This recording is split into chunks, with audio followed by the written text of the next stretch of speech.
Hello once again, and welcome back to the Awakening Philosophy podcast channel. My name is Jed. I hope you are doing well. Where are we so far? Well, on the Twitch, we just did a little review for our new friends who are stopping in. So where are we? What have we discovered? We have discovered. Let's bring us up to speed and keep reading about analogy, shall we?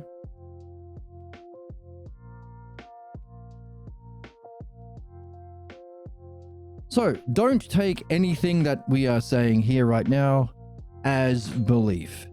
Take it as a question or a possible hypothesis and see if you can understand whether or not it is true with your own understanding. And see whether or not it's you can make these claims, insights from the book we're reading. Not whether or not you agree with them. You don't want to match this with what you're carrying in your head. That's going to not be good. You want to see if we can match this with the mind of the author of the book that we're reading. Is it in the text? So what have we discovered? We have discovered, Emma? Do a poggers. We shall do a poggers. Off the perky, call me Kirky. We're all off the perky, call us all Kirky. I'm Benny Dorito. I'm cool. I'm a cool And, guy. okay, and then RM's a cool guy. He calls himself Benny Dorito. Okay, we'll let him. So we've discovered there are two primary functions that we can engage in cognitively in time. We can do belief, or we can do understanding.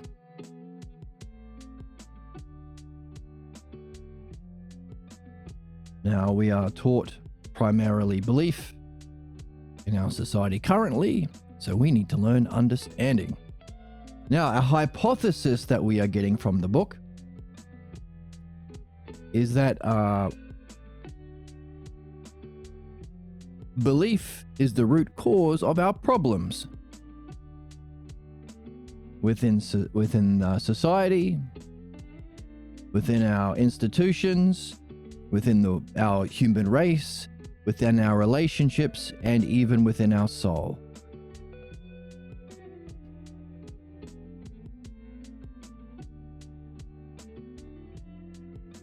We won't be able to know whether or not that's true unless we understand belief. We need to understand belief to see whether or not this claim being made by the text is legitimate. If indeed belief is the cause of all human problems that you face in your life on every level.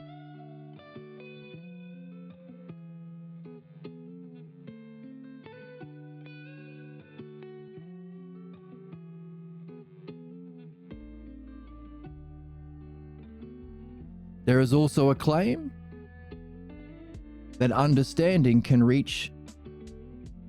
is necessary to reach our highest goals.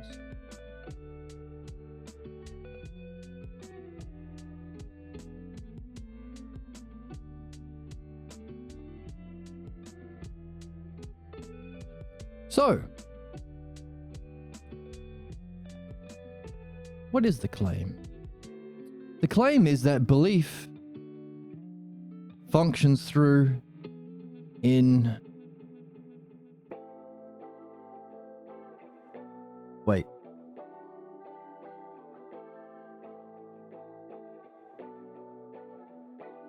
yes functions through interpretation.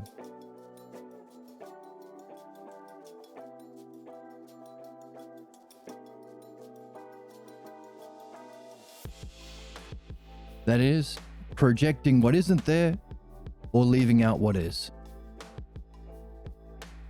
So that's projection and blind spots. That's how belief functions.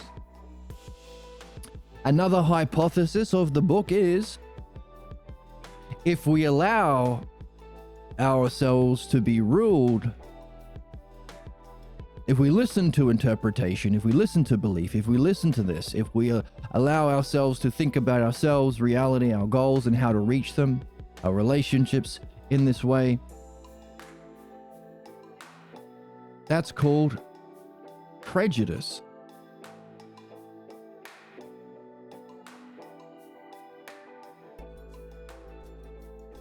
To be ruled by belief is prejudice. In your soul, your relationships, and of course, society.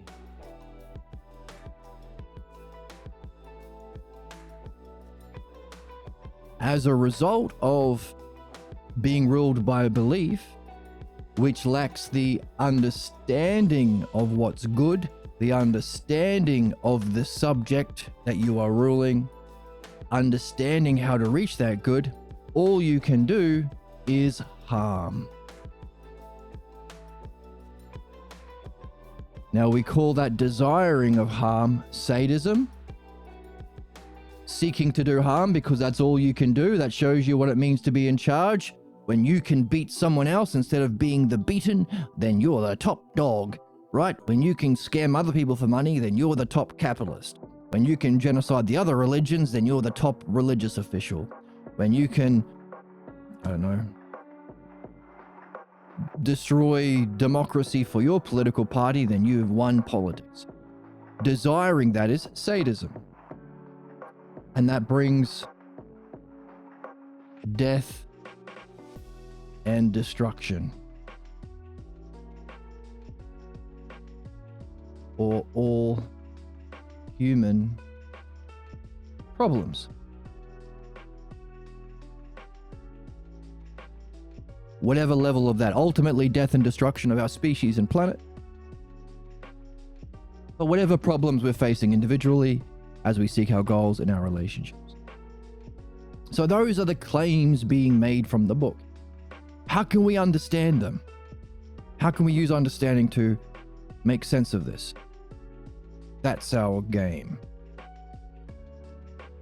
Well, we can say, therefore, so let's pick a color. Let's pick this one. Let's pick green. Understanding, therefore, we can use to reflect on these pieces. Understanding. And we can say, hang on a second.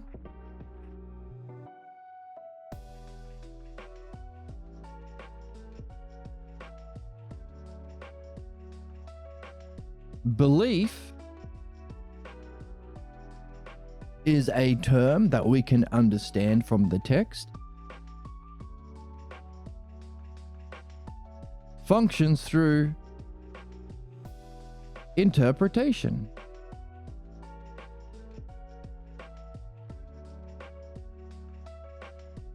Spelling.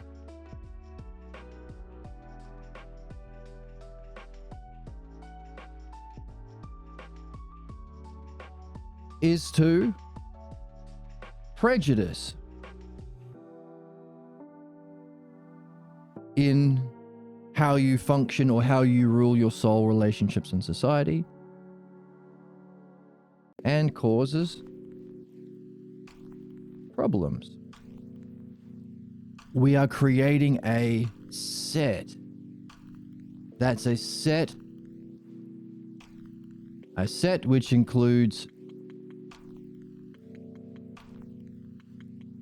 a set of terms and relationships. Terms and relationships. There are two things in reality, we could say. There are things and there are relationships between things. That's it. That's the entirety of everything. It's either a thing or a relationship between a thing. So understanding gives us a structure to arrange those terms and relationships, allowing us to see, by thinking critically, see what's going on. Allows us to think for ourselves, not imitating belief,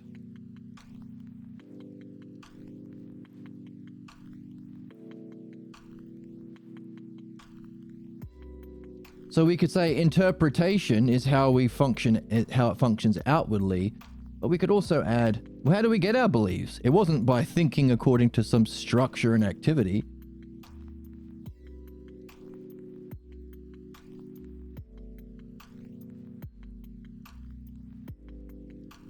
It was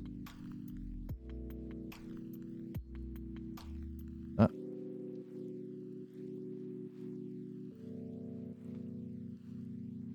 move everything over a little bit.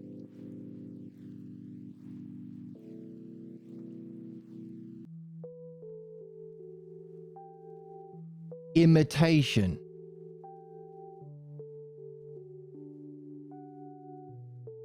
We're imitating our first images. Imitation, and we could even say of images. Of physical images.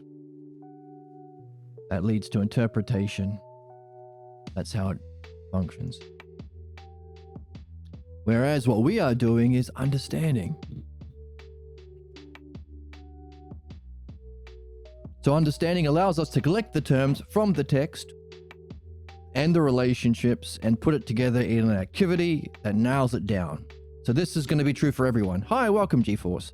To you we say... Spit on me. No, sorry, I apologize for that. That's Emma. I didn't mean that. To you we say... You have the most beautiful breasts and the juiciest ass.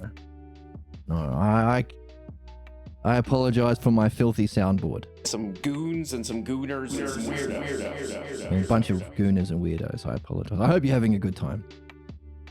So, understanding allows us to collect the terms and relationships, the two things that exist in reality, but also it allows us to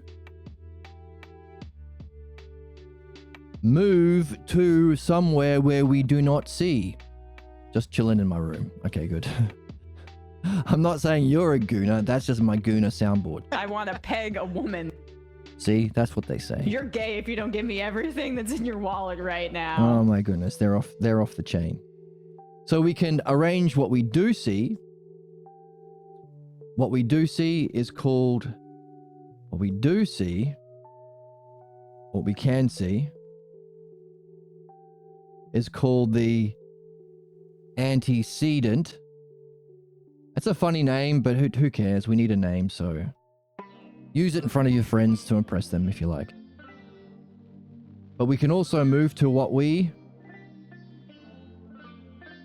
have yet to see. That's called the consequent.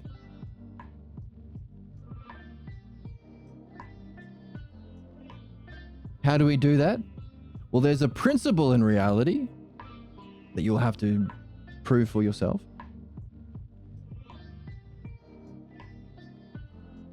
As above, so below.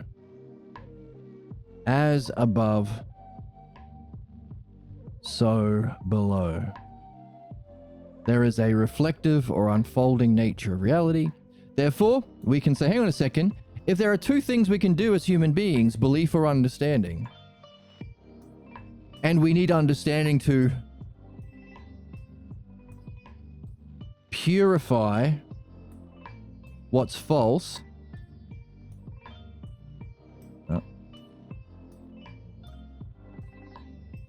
And we need understanding to perfect what is true, perfect our understanding. That's the game. Well, we better learn understanding. That's what we're doing right now. What is the activity? How do we get it? How do we practice it? If it's a skill like any other skill, we better be practicing it. We're going to learn what to do and see if we can do it as much as we can. Like in Dragon Ball Z, you wear the weights, so whenever you're walking, you're training and getting stronger. And same thing with this. Anything that you're doing, can you use analogy? Can you reflect in analogy? Can you express your ideas in analogy? Can you organize the terms and relationships in analogy? Can you train your mind to think?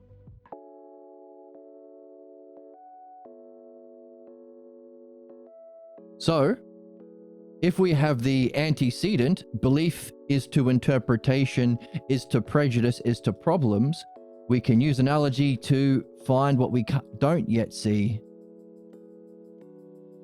Understand. This is a different color. What color? This one. A double colon. And when I say colon, I mean double dots, nothing else. That's so funny. Yeah, that's a bit funny. We have fun here. Right? UFOs might be Jesus. No, not that sort of fun. Understanding. Belief is to understanding. As interpretation is to what? As prejudice is to what? As problems are to what? Oops. That's what analogy allows us to do, to see the patterns of what you do know and wonder about what you've yet to reach. Create a hypothesis about what you yet to see. Jesus is UAP. Don't listen to the soundboard. Only listen to me. Don't listen to these guys. Oh, your name's Odysseus and you're going on an odyssey, huh? That's great, man. My name's Jason. I'm about to go on a J-tacular. Get the hell out of here, man. Don't listen to him. I don't know why that's on the soundboard. I'm going on a J-tacular because my name is Jason. Oh, crazy. Why'd the woman on the screen not have perfect laugh for me get horny? Why? All right. I apologize about my laugh. But that's not what it's about, you gooners. Goon. So, how does understanding function? We can use the text to figure out as belief functions, well, via imitation and through interpretation. Where does understanding come from and how does it function? So we're missing a term, aren't we?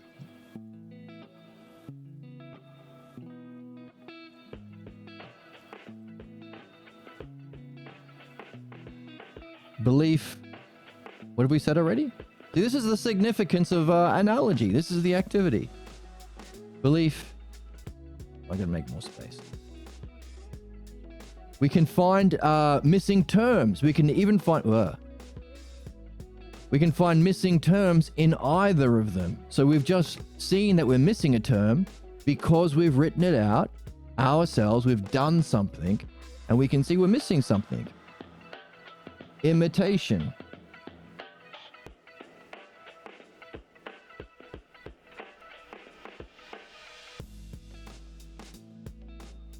So what have we got? Let's move understanding down for a little bit.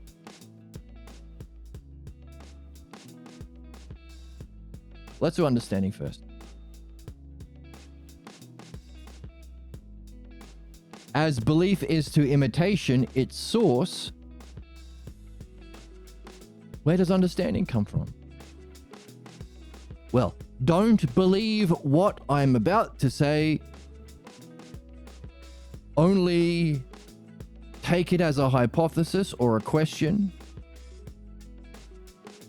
that you can understand for yourself. Only use these as starting points for the development of your own understanding and understanding specifically the text where it all came from. Don't just believe me, see it in the text. But because we're 55 episodes in and you can go through the YouTube series to watch at your own leisure, we've realized that, hey, understanding doesn't come from imitation in the physical world of physical senses. It comes from knowing in the realm of being or mind.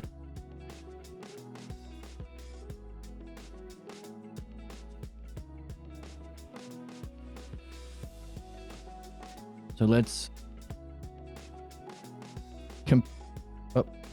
this is the thing. So as we filled out the missing term in the consequent, we saw, hang on a second.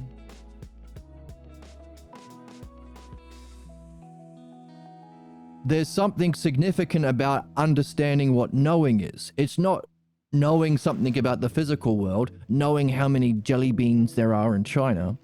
We had to clarify knowing is in that realm of mind or being.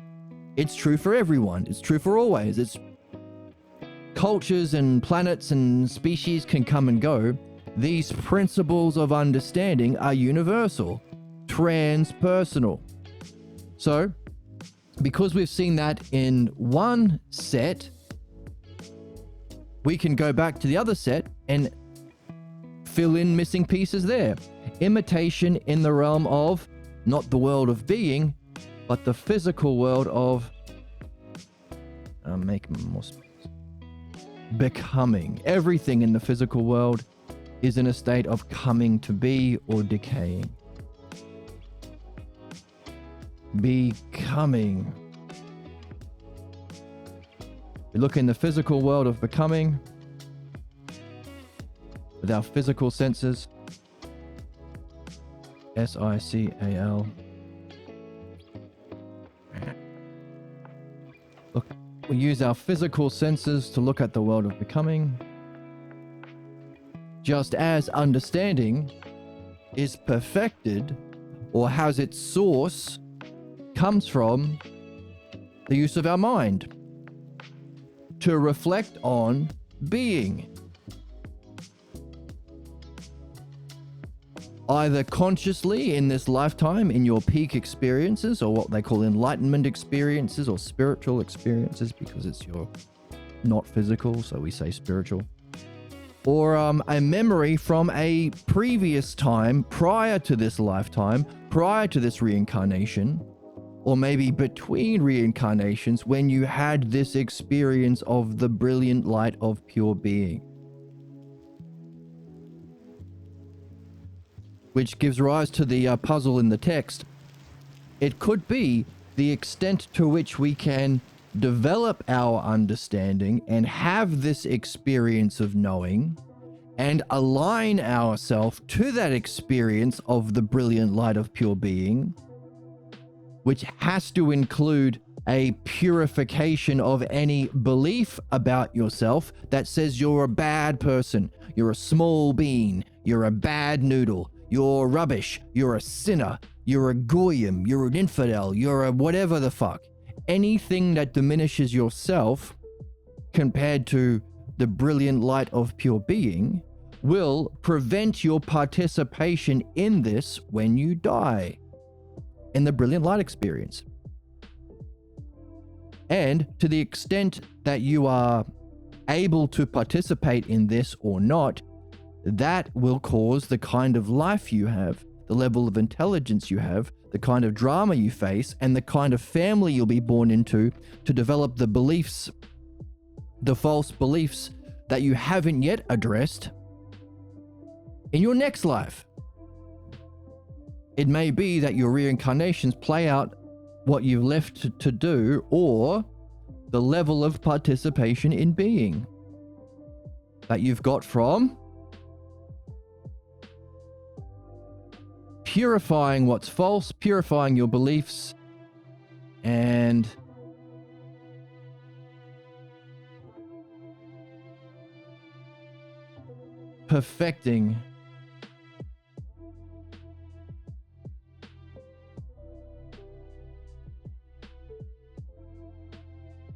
perfecting purifying your beliefs, perfecting your understanding to reach your highest spiritual or mind, if you like, goals. Says the book. Only one way of finding out. Now you probably want to do it before you kick the bucket, so. So, as belief is to imitation in the world of becoming through physical senses, so too, understanding is to knowing in the realm of mind. We're engaged in understanding the nature of human problems and the nature of human excellence. The two things that the two games that we can play here. We're either going to be playing in the realm of belief or the realm of understanding. Those are the two options. You don't really have a third option. Well, beyond knowing, there's that third option, but you'd still be using understanding, and you'd still be engaged in removing any false beliefs. Only the beliefs that you are addressing are any beliefs about that peak experience. Anyway, so those are two things we can do. So what? So we've got a principle of what analogy is. As A is to B, belief is to imitation, so too, C is to D. Understanding is to knowing. That's analogy. That's what we call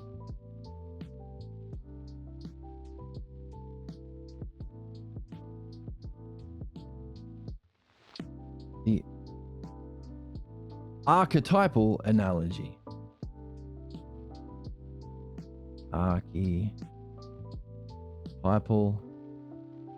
I'm not sure how you spell that. I'll find out. Hold, please. Listen to a drop. When you're in a state of wanting to improve, you start perceiving all of the problems. Problems. I gotta fix that one. I gotta remember to fix that one. Another drop. Coming at you rock hard. Oh, no, not that kind of a drop. Come on. We definitely are not born with a starter kit of beliefs, buddy. Religion is shoved into children's brains forcibly through indoctrination, and if it's any kind of fundamentalism, it's essentially child abuse. Even if a kid was to come to this conclusion totally out of their own accord, that there is a divine entity that created everything, it sure as fuck wouldn't be the malicious sociopathic god that you assholes worship. Good point. Thank you, Professor Dave explains. Good demonstration of understanding.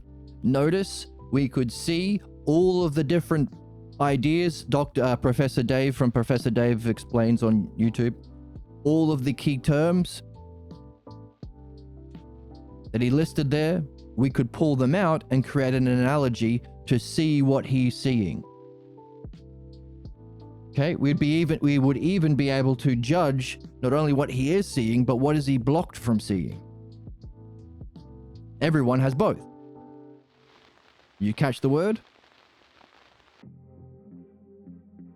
Beliefs are a problem and the source of human problems only if they are fundamentalist. He's still trying to save certain beliefs, to be polite or nice or whatever it is. He'll have to discover that. Why can't he tell the truth about all beliefs? Why only the naughty ones?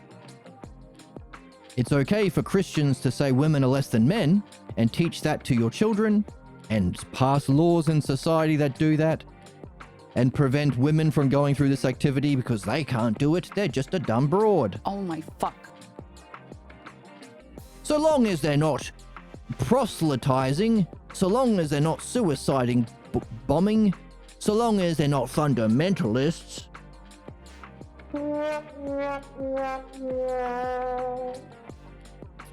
Now, we wouldn't express that to him directly. He doesn't watch the show, I don't think. I wouldn't suspect. But that's the point. We all have to do this. Why? Okay. Part of the art is asking him questions so that he can discover for himself. It's no point in him just believing us that he's got a problem. He has to see it. Which, of course, is the story of Achilles in the Balboa translation of the Odyssey. So, sorry, I just threw in a few. If you've been watching this channel, that'll make sense to you. I'm not going to go into in greater depth right now. The archetypal analogy.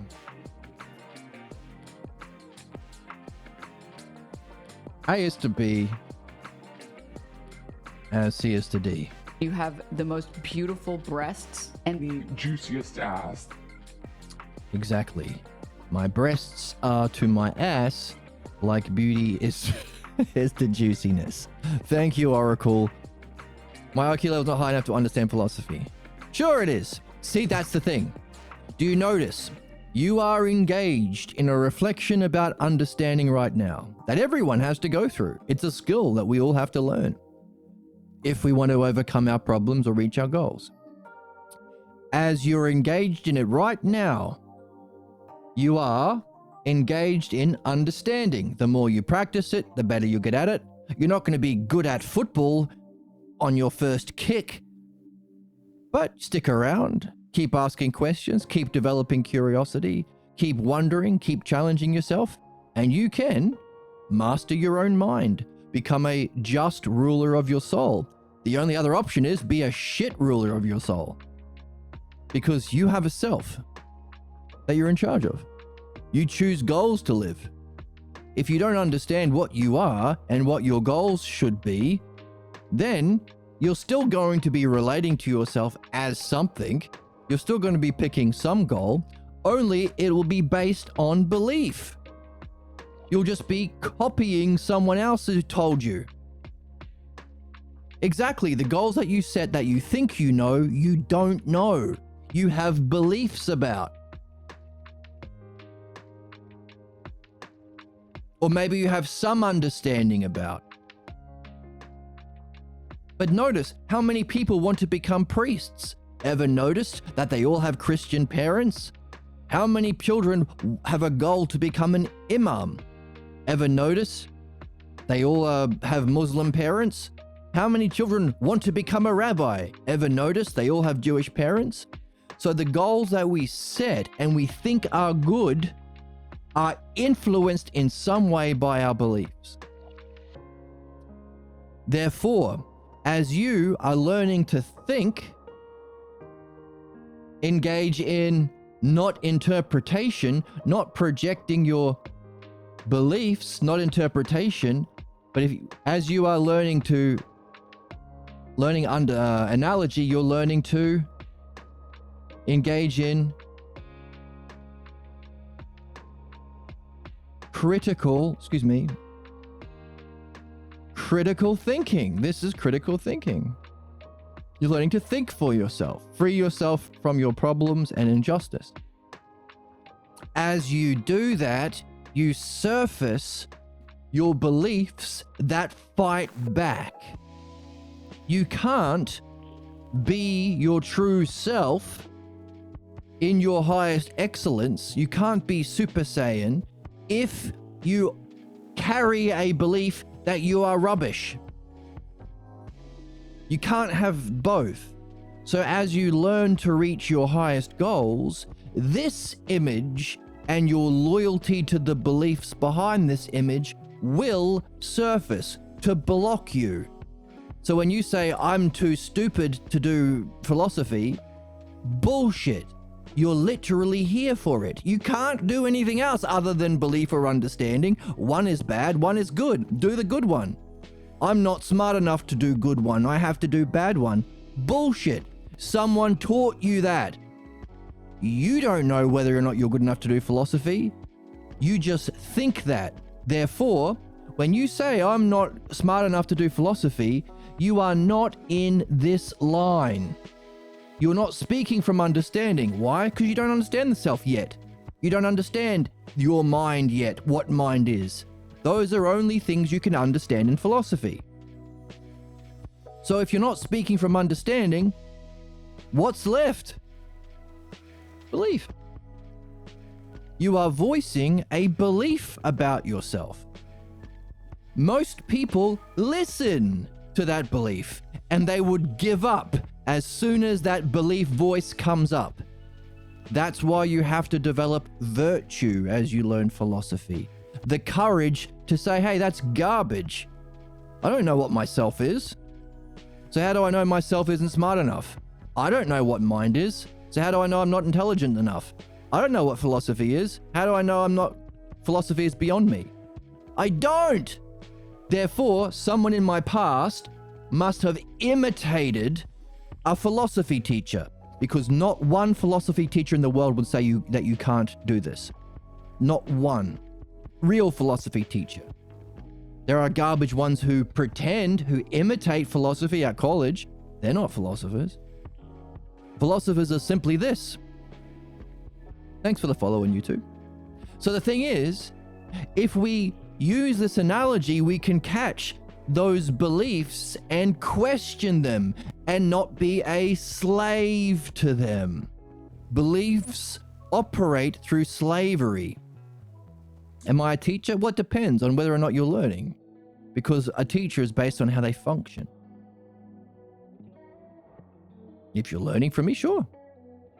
So long as you're allowed to ask questions.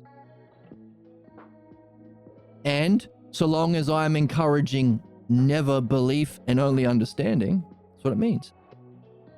If you were to learn to become a mechanic and you were an apprentice mechanic, surely in the first week, you might say, oh, I'm not smart enough to become a mechanic. A good mechanical teacher would say, garbage, stick at it. You can get there. If you had a question, why is this true? And they say, hey, just believe me. They're not a teacher. They just want you to be a slave to them. When a car comes into your garage, you'll have to come running to the teacher. Teacher, where do I put the gas plug? Oh, good thing you believe me, because then I can get all the money and be the big top dog in charge. They will always help you develop understanding. That's what we're doing here.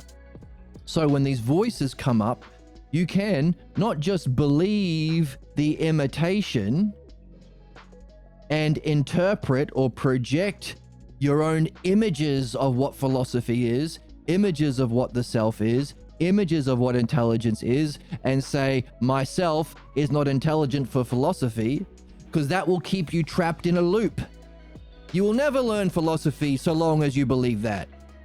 And philosophy is simply learning to understand and know. That's what it is. Philos Sophia, love of wisdom. Wisdom is understanding and knowing together.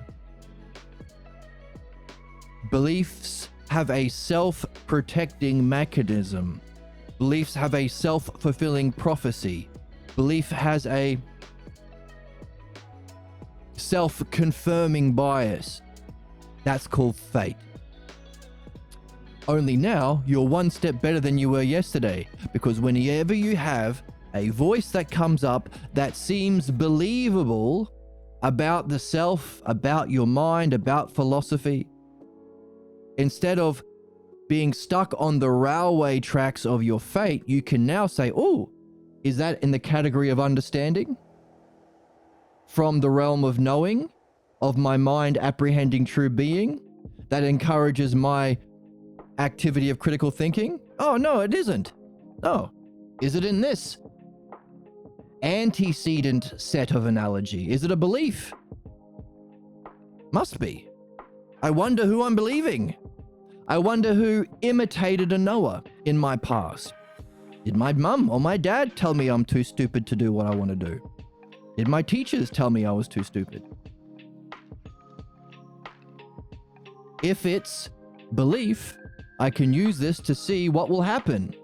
If I believe beliefs from an imitation of the physical world that I saw through the physical senses, I will interpret reality, project my images of how I suck and I can never reach my goals. That's interpretation. If I rule my life that way, that means I'm being prejudiced, and that will end in problems. Always. That's what analogy allows you to do now. So you can make a choice. Stick with what's comfortable, what's familiar, what you're used to, what your mummy and daddy will say you're a good boy, what your priest or imam or pastor will say you're a good Jew, Christian, Mormon, Anglican, whatever the fuck, whatever culture you're in. But will keep you trapped in problems and ignorance and prejudice. You can choose what's familiar and comfortable, or you can address what we saw in the text, cognophobia, a fear of losing your false sense of control to give up what you thought you knew and start to learn something real. That's your choice. That's a choice for everyone. That's the archetypal choice we all have to make. It's a choice between injustice and justice, being a good person and a bad person.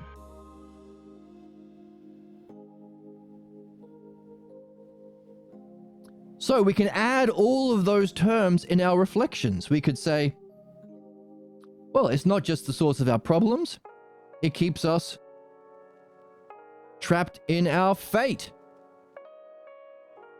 It keeps us acting unjust to ourselves, to our partners in our relationship, to our world if we ever have power in the world. Injustice. It makes us a bad person. Because what you are, your term, is based on how you function. If you're functioning in this way, you're a bad person. Well, to the extent you're operating through beliefs.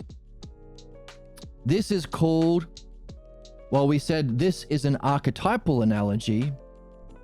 When we extend and add terms, we call that an extended analogy. So,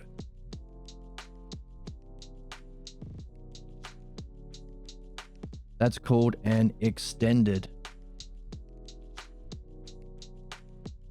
So this gives you a framework. So the more you learn about problems, beliefs, the more you learn about understanding from these texts that we read. Why? Because we're reading texts from a very small group of people who have mastered this already. Socrates, Pierre Grimes, Homer. That's it. That's the whole list. People who have gone through this and written material about it.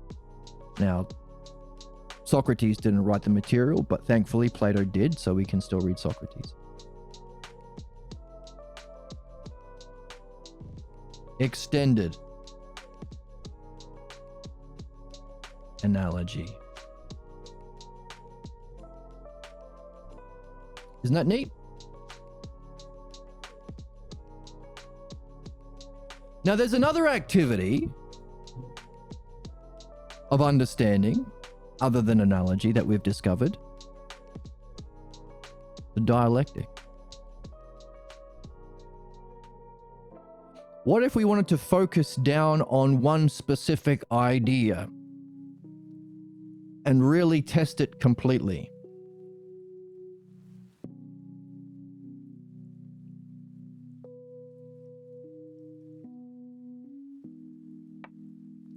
Let's start with belief. Because these are important, the most important things to understand, right? There are two things you can do, belief or understanding. So this is the most important thing to understand. Beliefs in general, and surface your own specific beliefs so you can purify them and understand understanding. Yourself, but also your own specific ideas. Maybe you have a question. Why am I here? Why in this culture? What's my highest goal? Am I too stupid? Or what is intelligence? So any of those higher goals. So belief or understanding in general or specific. That's the game. Look, we look at belief here. So here we have belief. What color? We'll use white. Belief. Where does it come from?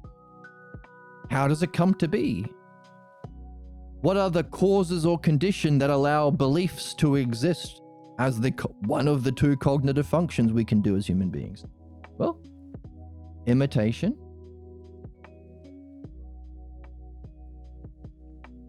Color.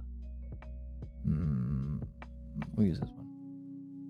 No, we'll use this color. Imitation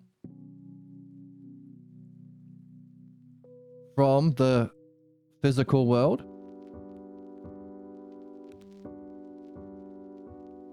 Or the world of becoming.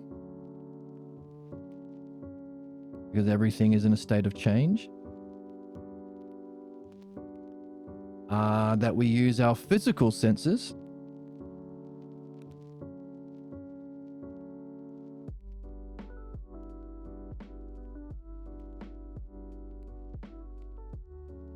to perceive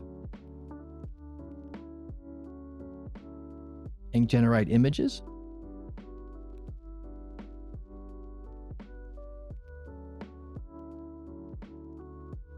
Notice, we're just pulling from this analogy, from the text. We used analogy to organize the terms and relationships, and now we're pulling them out in a different activity. What's that called? Definition. Definition. What can we say about belief itself? Definition. Belief in relation to itself. Not just what it is, but what are the causes and conditions? What kind of a universe must we live in for belief to exist? The subject in relation to itself. Notice there's a little analogy here.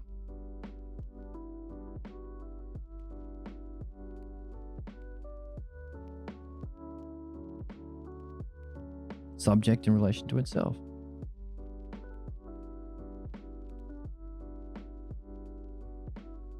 This is called the dialectic. Dialectic. The other activity that we've discovered. Yes, we're exploring an idea. You got it. Yes, or you're saying ideas have to exist in reality.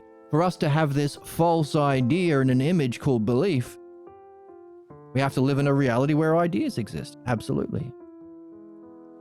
So now that the more you learn about belief itself in relation to itself, the more you can create in this area a dialectic. Now, how does it demonstrate itself? This self we've defined here, this self we've just defined, comes over to the next term.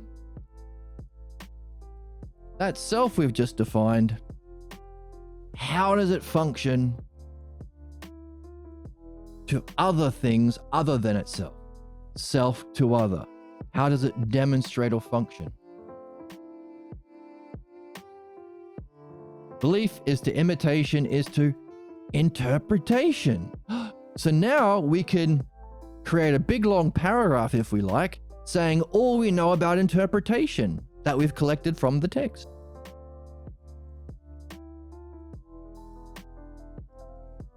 It functions through interpretation.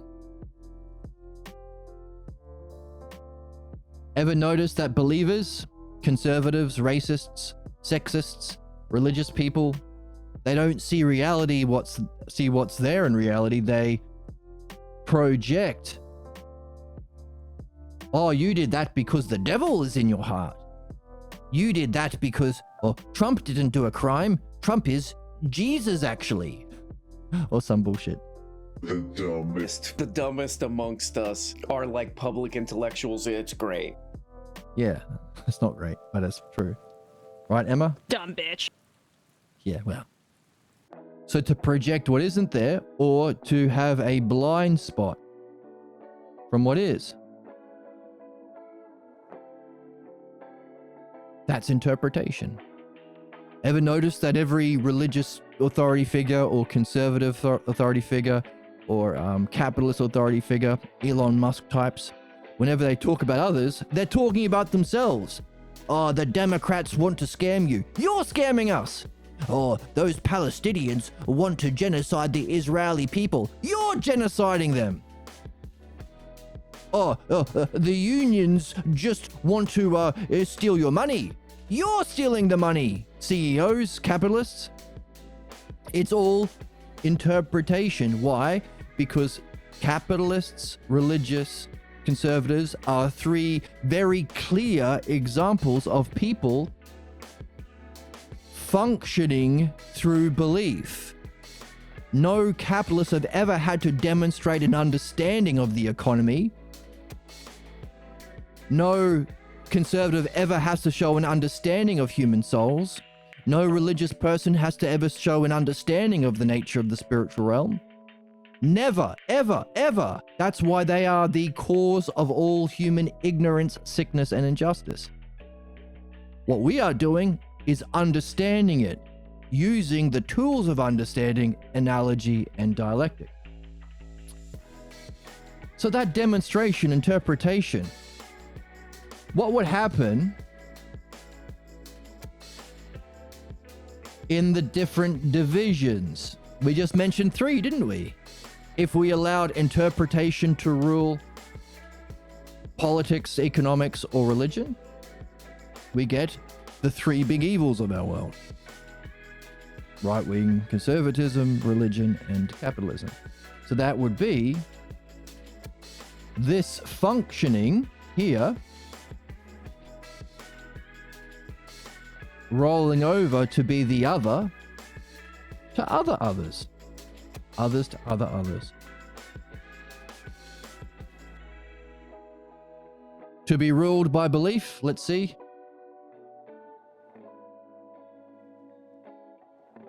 Prejudice. So we're going to pull this word prejudice out from our analogy from the book and say prejudice. Division to all the other others. So prejudice. What division? So we have concentration camps. Concentration being set up by MAGA and the Israeli conservatives and all conservatives, the Nazis, concentration camps. When ruling politics. That's what conservatism is. To conserve your own false beliefs and systems in the world that conserve your own status on the totem pole of hierarchy of I'm best and then I get to do bad to people who I don't like for profit. And Epstein Island fucking shit. So, concentration camps happen in that demonstration in the different divisions. You can have it, what do we say? Religion happens in religion. Holy wars and genocide. Hey, the Jews are just defending themselves because they're the chosen people. They get to murder all the children that they want in whatever way they want, which is, of course, sadism, sadistic. So religion, be ruled by belief. Mass exploitation of humans, people, and mass destruction of our planet in the name of profit by people who are allowed to rule our society because they have gained all the capital. Capitalist. Capitalism. What do you think, Emma? That was not on my bingo card. That wasn't on my bingo card either. Shut up for a second, please. Wait, hey, everybody shut That's fucking insane, and you sound like a crazy person. up. Because I'm talking to my soundboard. You probably want to put your grandma in the basement. So I guess you fucking hate grandma. Hey, stop arguing about grandma. Now, that's on, that's one, well, different 3 levels of division. We could also say, your most importantly for us, well, primary for us, your relationships. What happens if you live a relationships where you allow your relationships to be ruled by your own personal beliefs about what's loving, what it means to be married, what it means to have sex, what it means to beauty, what it means to show love? You answer that. I'm not going to do that one for you. And of course, what happens if that's allowed to rule, if you allow your soul to be ruled by prejudice, both in this lifetime and beyond? There are 4 ways of combining self and other. Self and other. Self in relation to itself, self to other to other, and finally, yes, you guessed it, conclusion.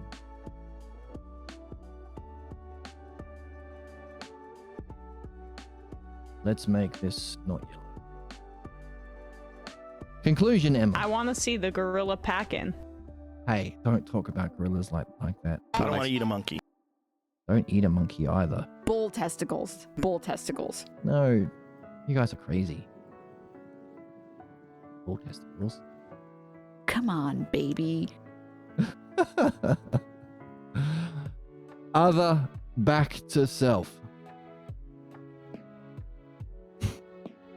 Other back to self. As a result of living a life or having a relationship or having a society based on these divisions, conclusion has two. Can you derive a single other? That's called synthesis. Is there synthesis? Synthesis. Is there one idea or theme that goes all the way through there, or is the cause of all of it, or has scope over all of it? Is there a key idea? That's synthesis. That's the other. And then the last term, back to self, that's synthesis and analysis. So as a result of this, what can we say? Fate. Injustice is a good one. We also mentioned sadism. Let's have a look. Well, we've got concentration camps. That's a problem. That's destruction. Genocide. Mass exploitation. They're all unjust. They're all harmful. So we can say synthesis. It's a key idea running through all. Harm.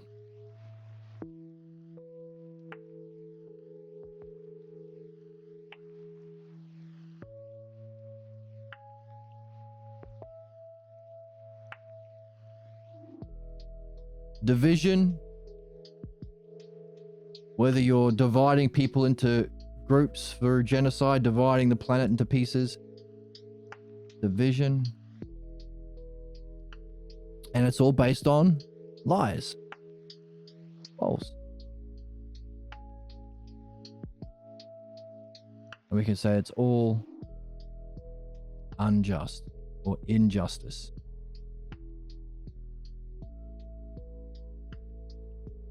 Therefore, back to the self. So, having lived a life further entrenching yourself in injustice, how do we relate back to the physical world and images and the world of becoming an imitation? We might conclude the world is unjust. So we inflict injustice. We end up inflicting injustice because that's the synthesis, the key idea on the physical world of becoming. On all of, whether it be relationships or society or institutions, all of the physical world. Therefore,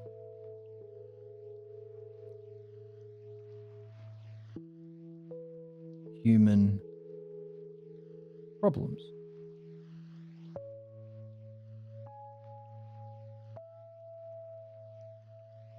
Done a dialectic on. So we've understood. We started with collecting the terms and relationships from the text and analogy, picked out one of them, a key idea we want to explore.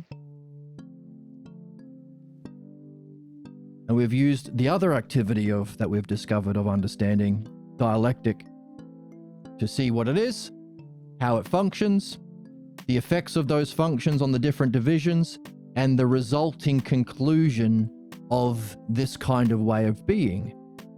Therefore, we can see not only what happens if we allow belief to rule ourselves, but the fact that it ends in an absurdity or something. It ends in a injustice or horrors or absurdities. All of these sorts of things, we can conclude it's false. Beliefs are false. Can't be true. Because it ends in these contradictions, absurdities, or horrors. So yeah, I don't think false, it was fair to put false up here. We saw harm and we saw injustice, we saw division. But yeah, false was more of a conclusion that we came to at the end. So this is what dialectic allows us to do to help organize our thinking. Now a believer would say, oh, you made a mistake. You put it there and not there. Now I can beat you or sue you for your money or put you in a cage so I can play out the same image of harm that some ignorant fuckhead did to me when I was young that I haven't yet addressed. I can do that to you now because of punishment. That's the lie of punishment, looking for an excuse to inflict injustice upon people or the physical world, playing out a false idea of what it means to be knowing. That's the idea of punishment. Now, that means you can use this structure, 4 terms, of the dialectic, and equally, as well as this analogy. So for all of these missing terms here, what would it mean to be ruled? What's the opposite of problems that happened with understanding? What's the opposite of fate? What's the opposite of injustice, etc.? You can fill it out, ideally using things that you've gleaned from the text, and then use that analogy to do a dialectic on, you guessed it, understanding. Come on, baby. Come on, babies. UFOs might be Jesus. No, I don't think that's true. It's just getting hornier as it keeps going on. No. Calm down. Gooner. So you could do a dialectic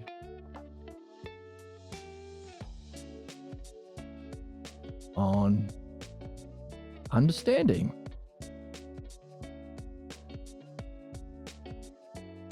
So you can extend out this analogy on understanding and do a dialectic on understanding and do your own on beliefs. I'm sure you've seen a bunch more different things, bunch more things on different things than I have, and do what's most important for us to do.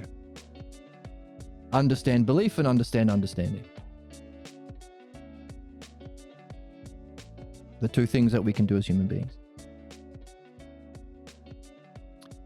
So, we've understood what an archetypal analogy is. Hang on.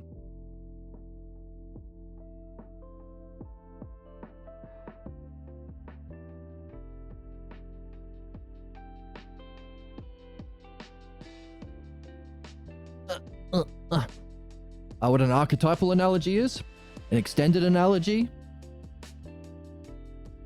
and a little critter. That's speech bubble. Oh, happy speech bubble. Hooray.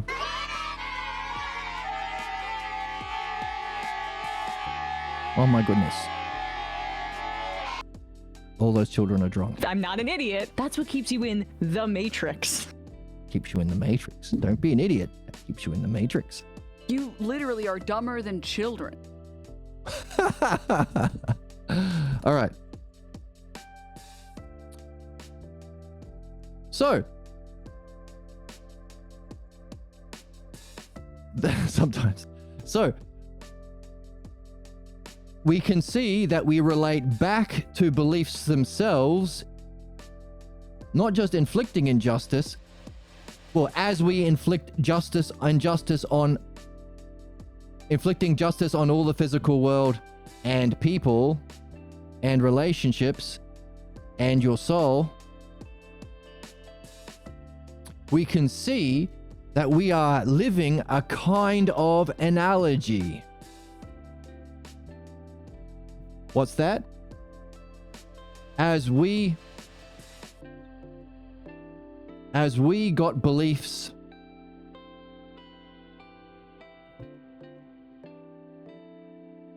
as the imitator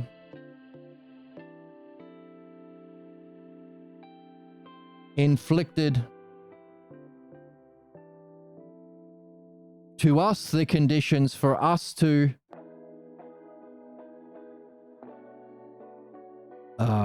learn our beliefs, our unjust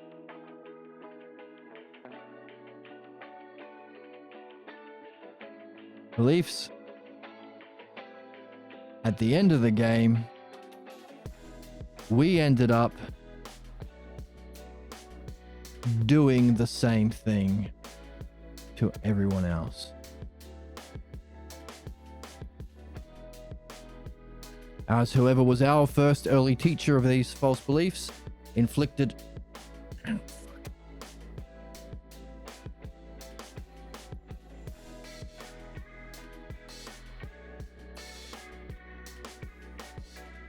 my goodness. So too, we ended up living a life doing it to ourselves. We ended up imitating knowing. So as you earlier, chatter, I'm not just using you as an example, it's universal, it's for everyone. As somebody taught you those beliefs about yourself being low IQ, you ended up being the imitator, thinking you knew about what you don't know yet about what you are. It's what we're here to discover. Don't know about philosophy yet. It's what we're learning on this channel. You don't know about mind yet. That's what you've yet to experience directly and reflect on and understanding to perfect.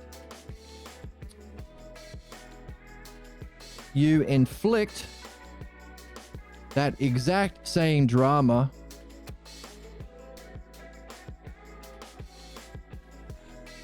on whoever you can. Yourself, or your soul, or self, your partner in your relationships. As your partner says, hey, maybe you can do this thing. Damn it, Karen. Don't you know I suck? I'm a low IQ person. You're always trying to do this. You don't get it. You, Karen. You're stupid.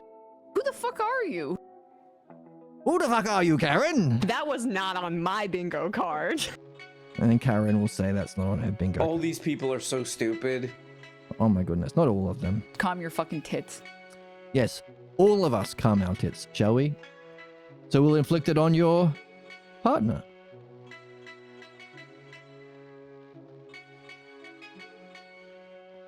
You'll go out of your way, whether you like it or not, on a kind of autopilot or NPC fate.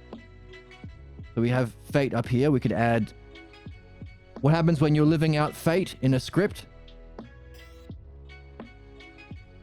Kind of NPC, aren't you? A kind of inherited script that you have never reflected on, that you seem to be living out your whole life. NPC. You'll do things and play out a kind of relationship where you will be trying to teach your partner whatever it was that your parents had to teach you. Hey, let's use a very easy example. Let's use a racist family in the South of America or something.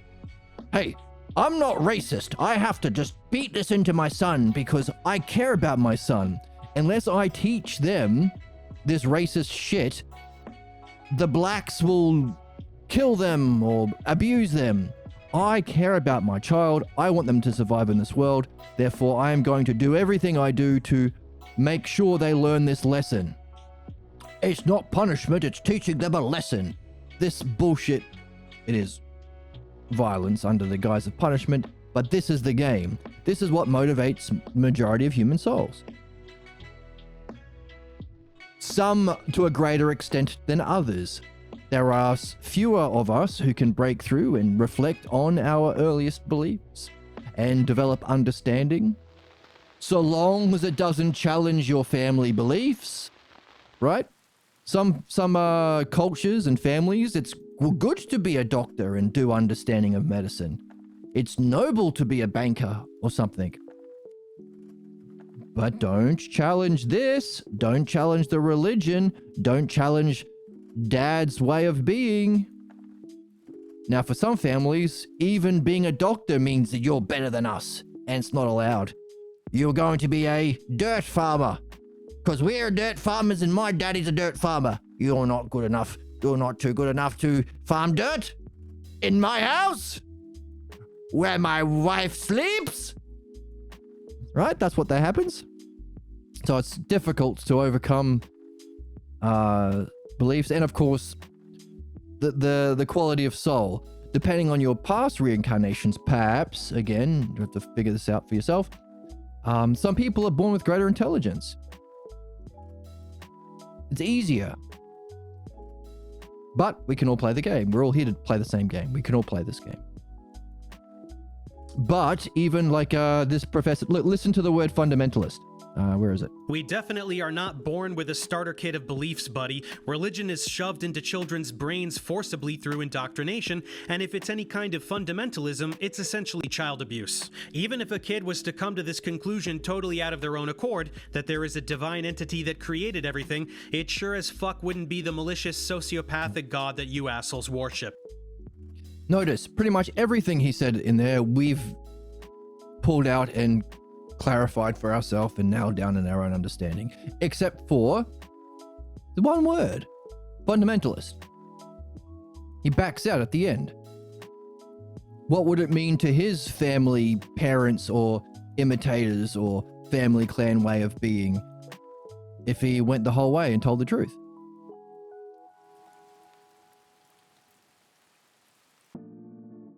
So, but other than that, very rational, very clear, has a good platform on the YouTubes.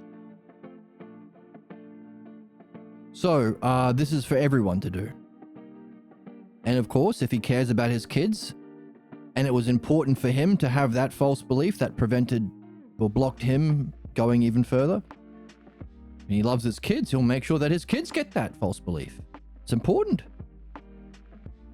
And that's the game. So your soul, yourself, your partner, and any others, including kids.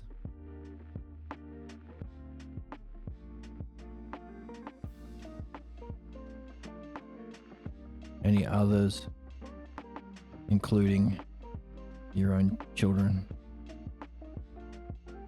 So we could call this the family curse. But notice, it's a redundant analogy. A is to B is A is to B. There's no learning, there's no development, it's repetitive. Redundant. On the other side of it, I'm not going to go through the whole dialectic on understanding, that's for you guys to do. We have recognized that for true teaching, this thing that's being imitated through belief, through understanding, and the fancy name for understanding is dianoia, because we're not understanding physical things, understanding itself. That's dianoia. So the true art is love of dianoia, philo dianoia, greater even than philosophy, because a love of wisdom might not necessarily entail a love of using understanding to purify your false beliefs. So greater than philosophy is philo dianoia.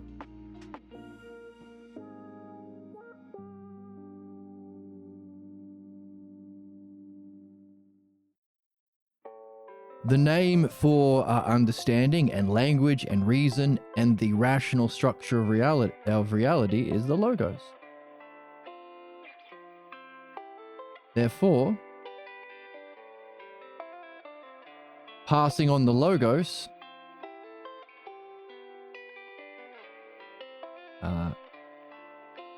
as we are learning from the text, so the author, who is himself a master of the logos, that's why we said Socrates, Pierre Grimes, and Homer, because there are very few masters of the logos who wrote stuff down, as they teach us, or us readers,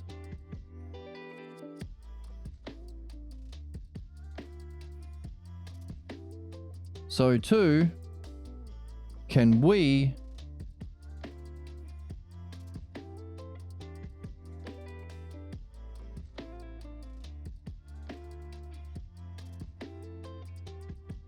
share or pass on the logos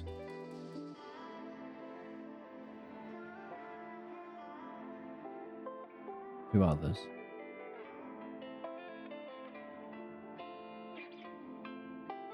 Notice, you'll do a different dialectic than me. You'll have a different way of passing it on. You can take every term in this analogy, or any term in this, or term and relationship in this dialectic, and turn it into a character.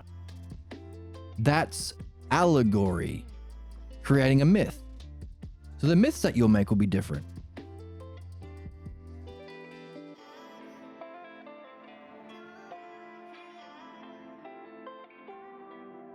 In other words, it's not redundant.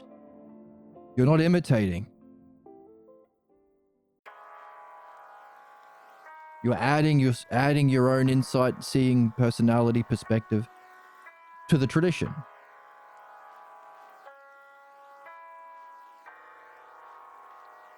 But notice, it's not the archetypal analogy. So passing on the logos is the Dharma. Dharma is a fancy word for spiritual teaching, or the teaching. The Dharma is our opposite of our fate,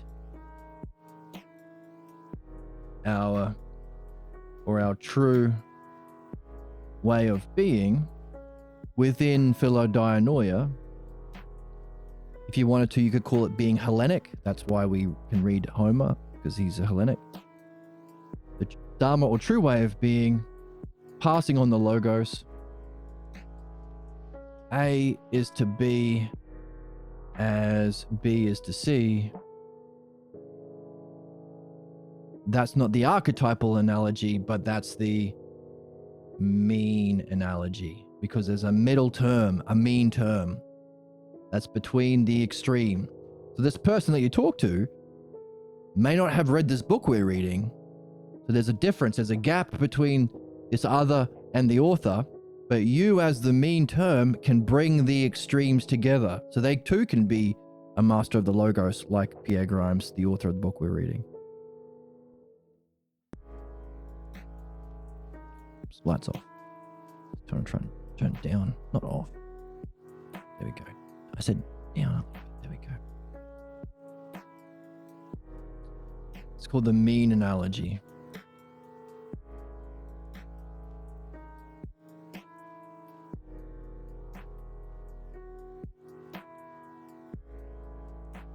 So we have an analogy for, well, we have two ways of being: belief or understanding, one bad, one good. We have an analogy for belief, the redundant one, analogy for understanding, and we've seen that by doing understanding. We can understand understanding and understand belief. That's the game. Last time we said, by the way, if we take all of the different combinations of analogy, we can see there's beauty and symmetry and balance and order. It's a very beautiful proportion. And we did that last time. You can check that out in the last episode. we can explore the relationships and the terms. How is Diotima doing himself as a term, as a teacher, compared to Socrates? How is Socrates the teacher doing to Socrates the student? How is Socrates the student different, same or different than Agathon? And of course, there's a gap between Diotima and Agathon, isn't there? So we can explore the terms and relationships using a mean analogy. Yes. So Diotima taught Socrates, and then Socrates went on to teach Agathon about love. And by the way, we said that understanding or belief could rule your soul and your relationships. If your relationship is ruled by understanding, love, and logos, then you can play out this game, our human purpose, to move from belief, images, the physical world, through understanding to the realm of being, experiencing beauty itself, reality itself, and even go beyond that in the ideal relationship. So last time we looked at that as well, because Plato's or Socrates' symposium, Balboa translation, is a yoga, or this, what we just demonstrated. This played out in relationships is the symposium. So we can use analogy to unpack the symbols and metaphors and drama of the symposium to find 4 steps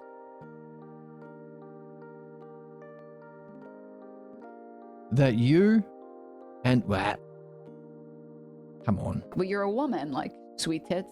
Hello. Hello? Because woman. Yes, because you and sweet tits woman, hello, you and your beloved, so long as you have this shared ideal, the freedom from the cause of injustice and problems belief, and the mastership of the logos as a way of being and a way of functioning. So someone who also shares a interest and love of understanding and a desire for development and improvement, you and her can, through looking at the symposium and using analogy and dialectic to unpack it, recognize that there are 1, 2, 3, 4 steps. How many stages of the dialectic was there? Isn't that interesting? I wonder if that's significant. You can go through 4 steps of together, through understanding, reaching different levels of experience of beauty. Each step, love, experience, also involves logos, giving birth to four different kinds of birth. And Diotima, Socrates' teacher, says, if you do this, you can give birth to works that will rival Homer and Hesiod, the greatest poets and spiritual teachers of their time. You will be able to create works that will do better than them. Now, the author asked us, what would be the equivalent today? We don't really read Homer or Hesiod. What would be the 2 greatest spiritual texts that we consider of our current time? Well, you'll be able to give birth to works that go beyond them.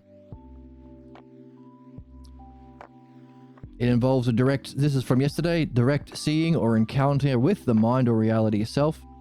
And as we talk about the afterglow, reflecting on that experience such that we can give birth to 4 kinds of different sorts of logos and development. And in that experience, we can realize that the word idea, when it's translated as the idea of beauty, is an aspect of that experience of mind encountering being. That's where we are. Fun summary and the significance of that: how to rule your soul, your relationships, go through steps of development to reach reality itself, through understanding, giving birth to works that will benefit you along the way, allowing you to be your ultimate self and function in your ultimate self, free from the problems and injustice caused by beliefs. And Analogy, of course, and dialectic is how we read to discover those steps and go through that process to whatever extent we can, wherever we find ourselves. So maybe we'll read the symposium next. That's where we are in the book. Let's keep reading. Here we go. So, that's the book. And there's usually pages on the book. Usually? Mostly. Where is it? Here. Mostly. Okay. Here is the book. And no, not like that. It's half of the book. Like that. Okay, so with all of that in our back pockets, let's see where the book's going to take us now. Now that we know about the archetypal analogy, the mean analogy, and its significance to us as human beings. So, rulership. Rulership is the big one.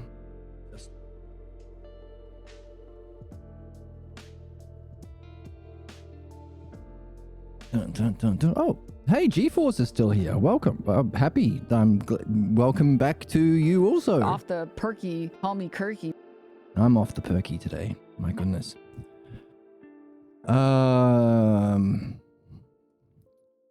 Okay, where are we up to? Here. All right, so we finished yesterday by the author asking us a question. Yes, so the nature of what does it mean? Okay, here we go. Before leaving the subject, that is, using our understanding of analogy to understand Plato's Symposium and the Yoga of Love. Yoga means spiritual method. And who's this guy in the corner? What are you doing? Why'd the woman on the screen not have perfect laugh for me get horny? Why? Why? I don't know. There's a woman, but we won't take them. There we go. And they're all gone. So, what's the significance of Diotima's remark to Socrates that the children that a philosophical relationship, one ruled by understanding, love and logos, will give birth to the children of that relationship will rival not only the poets, but Homer and Hesiod specifically. What works today would you mention that would be similar to Homer and Hesiod in Socrates' day? Again, what does it mean if, hang on, who's texting me?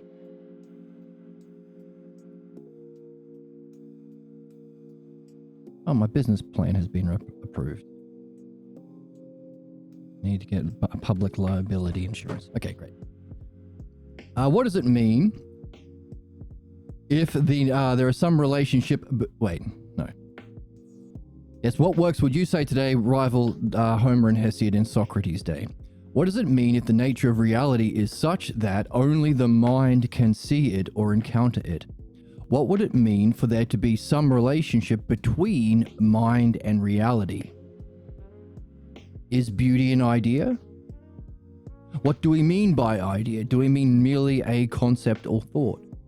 A way of understanding that an idea in Plato is not merely a thought, but something to be realized. And that only after much reflection can be seen in the idea. What? And that only after much reflection can be seen in the idea of beauty in the Symposium. So yes, so the word eidos in Greek isn't idea as a concept, and it's not what they tell you at school, Plato's forms. When your professor says, hey, did you know about Plato's forms? You can say, you are Plato's garbage. You are the Platonic form of garbage, dear professor. Because the word form the word eidos doesn't mean form, it means aspect of beholding reality. You idiot! Now give me an A. And so long as human beings don't like their dear beliefs, so long as human beings don't mind their dear beliefs being challenged, he will give you an A. But if it turns out that human beliefs are the source of all human injustice and problems, he might not give you an A. But you'll be right. And that's what matters. Your reading of the text. Right, Emma? I want to peg a woman. No, don't do that. No, not on the You're stream. beautiful and everybody loves you. You. Thank you. On the real, I say stuff like that because I'm cool. Yeah, and so do we. What would you be doing if you were to see yourself going through those steps, 4 steps that lead to beauty? What would be happening to you? Examine how the notion of bringing to birth plays itself out in the steps leading to beauty with a capital B, beauty itself. The aspect of beholding mind or reality that you can reflect on and understand is, well, beautiful. There's a beauty to reality. Can you find 4 kinds of birth? If you only found 3, you missed one worth noticing. What? So yeah, there's a one that might be a bit trickier to see. What culminates the journey to beauty? What position does the person who ascended those steps finally reach? Now, this is where we are. Now let us consider the analogy from Book 6 of Plato's Republic. That's where we learn about these cognitive functions. Wisdom is to understanding as belief is to image thinking, in brackets, ignorance. So we've been saying, haven't we, let's zoom in a little bit. We've been saying that understanding and belief are the 2 cognitive functions we can engage in the physical world. But we have said, hang on a second, understanding comes from something. And it's that direct experience of mind that understanding leads us to. Let me just change my lighting a bit. That's a bit better. That's what we call wisdom. So the Greek word is nous, or knowing. So wisdom might not be the best word for that. But yeah, knowing that ultimate nature of reality directly, wisdom, from which we get all the parts that we use for understanding in the physical world. Beauty, whole, part, one, many. They're all aspects or eidos of that direct experience. Where else do you think we get the idea of beauty from? We have to learn what beauty is, or do we recognize it? When you're walking down the street and you see a beautiful woman, does it automatically grab your attention? Do you recognize it in some way? Do you think there's a filing cabinet in heaven and then we pull out the word? These are all aspects of mind itself. So we could say understanding is the activity in the physical world derived from the non-physical experience or the enlightenment experience that we call knowing or wisdom. So still true, understanding and belief are the 2 cognitive functions we can engage in the physical world in time. Image thinking, we already said, is related to belief. So as understanding has its source in wisdom, so too the images that we project or interpret have its source in the beliefs that we carry that we don't know we carry. Therefore, belief and understanding are the 2 big ones. Please note, says here, understanding and belief are sufficiently similar because they proceed from things accepted as true but not known to be true. Thus, in this key respect, since they are judged as the same for analogical purposes, they can be constructed in a mean analogy. So there's another way of taking this archetypal or 4-term analogy and taking it as a mean analogy. Just as the things that you believe, you don't actually know. It's an imitation of a parental figure or a authority figure. You don't know it, but you act as though you know. Same thing for understanding. They are hypotheses. You don't know. They lead you to knowing. They allow you to purify the false knowing of belief. So in that sense, since they're not knowing, one's hypothesis, one's stupid garbage, they could be considered a mean analogy.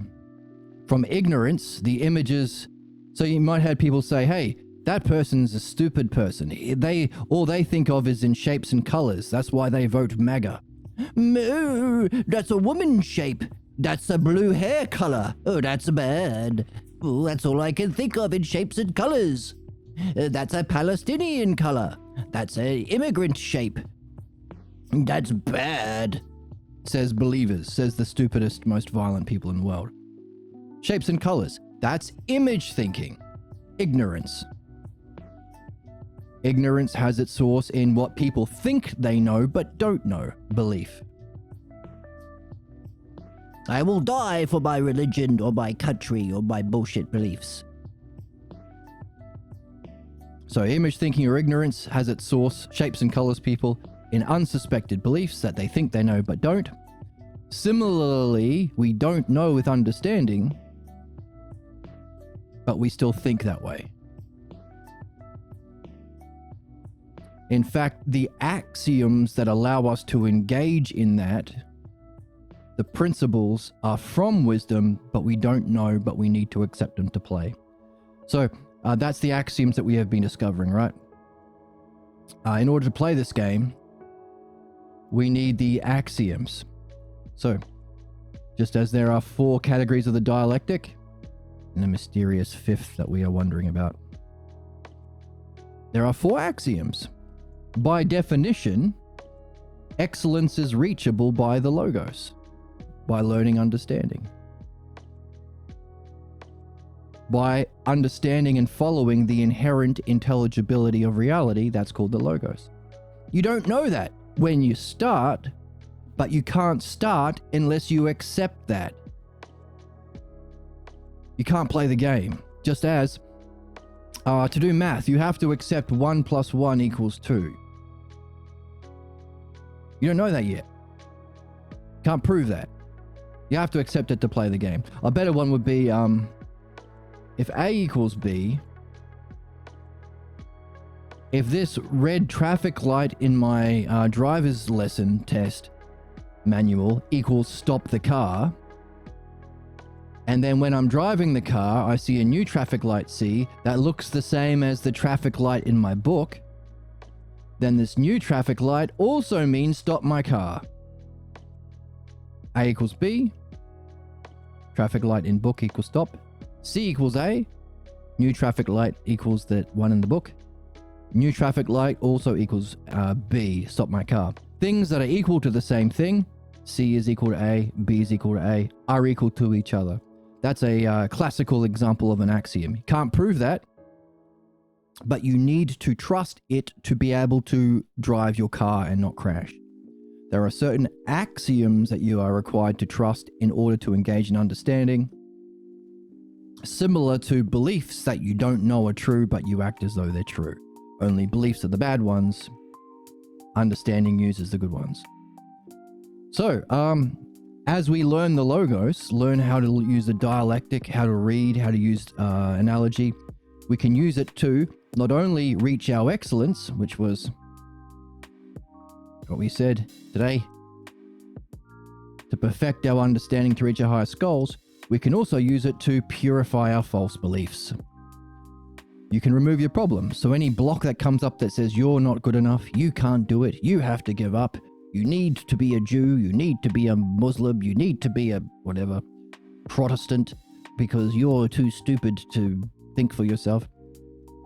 Where is it? What? Any of those things you can address, and there we go. Problems are solvable via seeing that there is equally an intelligibility, a pattern, an understandability of your problems. That's the pathologos, the sick logos. You won't be able to prove that unless you do it. You won't be able to start unless you take this as an axiom. Division. For both those divisions, you need some sort of guidance. How can you see what you are blocked from seeing by your problems? If you're reading, as we do here, and you're developing your understanding, What if you missed something? Guidance for both happens through understanding the inherent intelligibility of dreams. As your guide, your dream maker. Thus the significance of practicing recording your dreams, remembering your dreams, transcribing your dreams, and ultimately learning the language of dreams, dream analysis. Conclusion, finally, our ultimate goal, once we realize that your greatness is achieved by the logos, greater, and the lesser distortion is the pathologos, for there to be a greater and lesser version of self, what's the ultimate? For there to be a true and false, there has to be an idea of truth. What's our ultimate goal? What's the self beyond the greatest experience of self and its lesser? Our ultimate goal can be realizable via doing those things, doing dream analysis, doing all of those three things, and also reflecting on what is it that's creating those dreams in the first place. You're beautiful. And everybody loves you. And also, everybody loves you, probably. Everything this guy does is perfect and beautiful. And he's handsome. I want to see the gorilla pack. No, we're not doing that. That's crazy. Queen of Gooning. You're the queen of gooning, Emma. All right. So, in that way, these are things that we don't know as true, but we take as though they're true as we develop our hypotheses, reason about them. Also, reason and evidence. Only the evidence or the experience we're pointing to isn't of the physical world, but of the realm of mind. That's why it's not scientific understanding, but dianoia. So, if that's the case, then we can say that both belief and understanding proceed from things accepted as true but not known to be true. Only one's an axiom and the other is a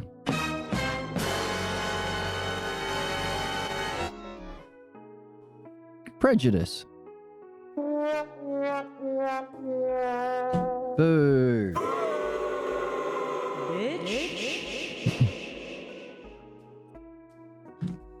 So, we can take that archetypal four-term analogy. Wisdom is to belief, understanding, as belief is to image thinking or ignorance, and see it as a mean analogy. What is the difference between contrasting them in a 3 or 4-term analogy? What is the significance of this point? Is it likely you require rereading Book 6 of Plato's Republic? Now, we could say some things about that already, couldn't we? Because we've done our own work on this book and seen, hang on a second, mean analogy is our ultimate purpose within the human game.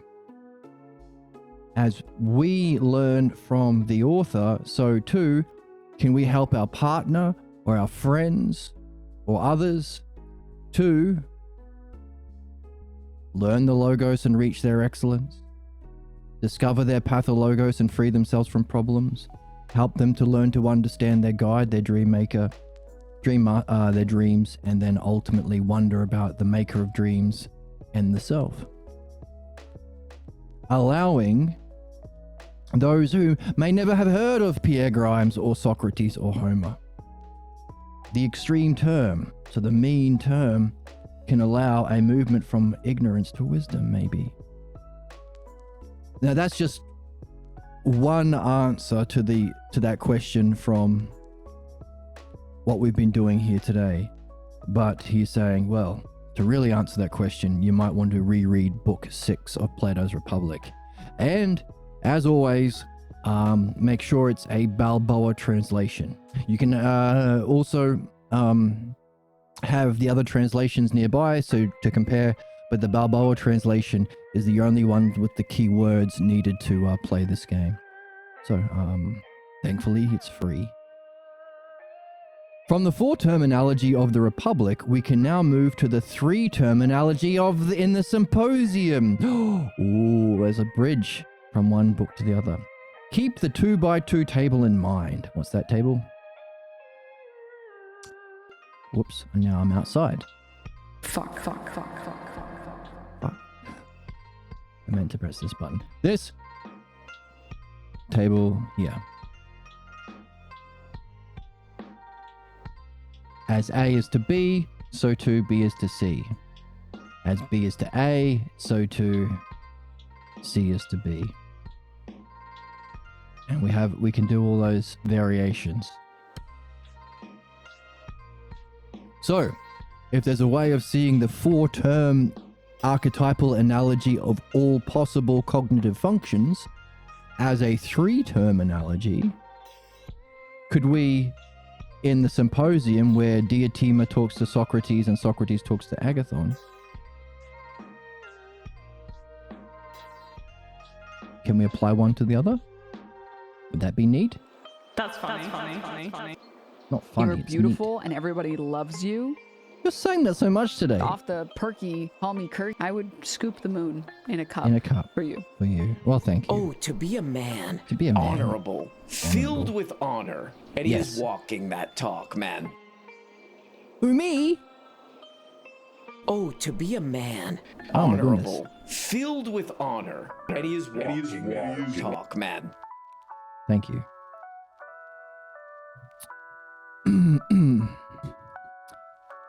See, when you don't have chat glazing you, you need to glaze yourself with a soundboard. That's what I've decided. As we have previously discussed, this analogy can be transformed in the 4 ways. Right, so here are the 4 ways of transforming the mean analogy. And we looked at how there's proportion and balance and flow and symmetry and all sorts of things that are aspects of beauty. Please review Socrates' speech in the Symposium and carefully note the contrasts he makes in the opening paragraph of his reflection of the speech of Diotima. So here's a hack. Shh. Come in. Let me just give you a hack. Okay, first of all, whenever you're reading Plato, see if there's a Balboa translation. That's first of all. There's a little technique, like there is a website that allows you to look up ancient Greek words. If a passage hinges on a phrase or a word, you might want to do that. But here's the hack. When you read the Symposium, skip everyone else's speech. The Symposium means drinking party. All these guys who think they know stuff about beauty and love, the greatest playwrights of the time, they're just getting wasted. And when I say wasted, they would always mix alcohol with psychedelics. You wouldn't have one without the other.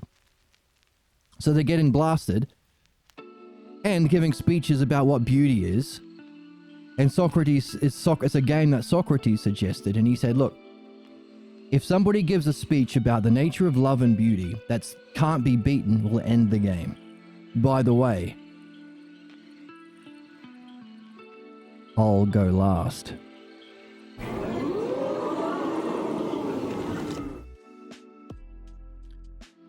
He is what we would call today mogging those bitch asses. He's mogging those bitches. Spit on me. No, not that. Goon. They're getting mobbed. Suck my dick, hello? Hello. Oh my goodness. So skip to the last speech. Do you want these people's ideas of beauty and love? It can be interesting to see all the stupid ideas of love and even relate them to, hey, by the way, I reckon if you've ever seen a quote about love and beauty from Plato or Socrates, all the ones I've seen on Facebook and Instagram and social media have all been quoting everyone else. All of these jabronis who don't know anything and have all these ignorant beliefs and opinions about love and beauty, they're the ones quoted as, this is what Socrates said, or this is what Plato says about No, yeah, well, Plato said it, he wrote it down, but someone else said it, and they were wrong. Just because it's in the book doesn't mean it's the right one. This is the craziness of social media. So when your grandma says, well, love is about finding your other half, and it's like you were all the one body and you were split in half, and no, grandma, put grandma in the basement. Just shut up. Just shut up, grandma. That was not on my bingo card. Well, yeah, it's not on my, okay, calm down. You probably want to put your grandma in the basement. Exactly. So I guess you fucking hate grandma. Yes, we do. Because that's one of the speeches about love and beauty from one of the jabronis that didn't get it right. So here's the hack. Skip forward to Socrates' speech. And read the other ones later. Find out the true nature of love and beauty and how Diotima taught it to him as a kind of method through love and logos, through the development of understanding and beauty together, to go through different stages of reaching higher and higher experiences of beauty and reflecting on it to give birth to different logos, culminating in into the highest state of beauty. And I'm not going to spoil the rest of it. So skip ahead to Socrates' speech is the hack.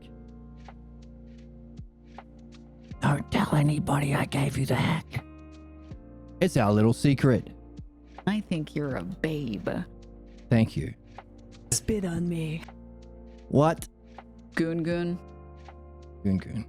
You can be a gooner. Okay, she can. You can be a gooner, Emma. Butt to butt. All right, you took it too far. Please review Socrates' speech in the symposium and carefully note the contrast he makes in his opening paragraph of his reflection of the speech of Diotima. Socrates describes her as his teacher and a master of the art of love. There's our mastership. A mastership that can use the skill to benefit the subject, making the skill an art. Socrates says, and I'll do a voice for Socrates. Here we go. I'm gonna have some voices now. This is what good content creators, they do voices. She it was who taught me about love. Says Socrates. And that's all. Okay. That's all. Okay. Diotima is She it was that taught me about love. Says Socrates. Diotima is described in the dialogue as a prophetess. Prophet can see forward into the future and prophesize and lots of interesting things described about Diotima, the lady master of the logos who taught Socrates. So, if you grew up with believers that say that women can't reach the spiritual peaks, as all of the Abrahamic bullshit ass fuckhead religions teach you, well, too bad, not true. Socrates, the greatest, most spiritually adept mind perhaps ever, his teacher was a woman, so Don't be disgusting. don't be disgusting. Because woman. Yeah, because she was a woman. Just like use your brain for a second. And use your brain for a second. This guy needs a soundboard. Okay. Anyway, worth pointing out because some people are stupid. Later, he describes the way she functions as a philosopher. Some of these contrasts can be structured in terms of the mean analogy. Wisdom is to right opinion, as right opinion is to ignorance. As the cognitive functions, or Diotima is to Socrates, as Socrates is to Agathon. What does that mean? So we've gone from understanding and belief in the archetypal four-term analogy, and we're saying, okay, let's take the aspect of it where there's opinion. It's about opinion. Believers believe their dumb opinions, understanders develop hypotheses from axioms in order to reach knowing or wisdom. But still, it's a variation of opinion. So we're using the word opinion in this kind of a way to say, hey, this right opinion because it's not belief, he's learnt from someone who knows. By the way, that's why we read these books. Balboa translations of Socrates, Pierre Grimes, and the Balboa translations of Homer, from which we gain right opinions. Logos, masters of the art of logos. Which is great because sometimes when you get started in philosophy, well, if you're unlucky enough to go to college, they'll say, oh, here's Kant, read him. Well, do I? Why? Is he right? I don't know. He has all these opinions. His thinking's a bit screwy, and he has all these Christian beliefs that get in a way, in a nonsensical, stupid way. Influenced by his parents and culture and society and religion. Then why am I learning it? Because we don't know. You mean you haven't just gone through the work of discovering the difference between truth and ignorance, understanding and belief?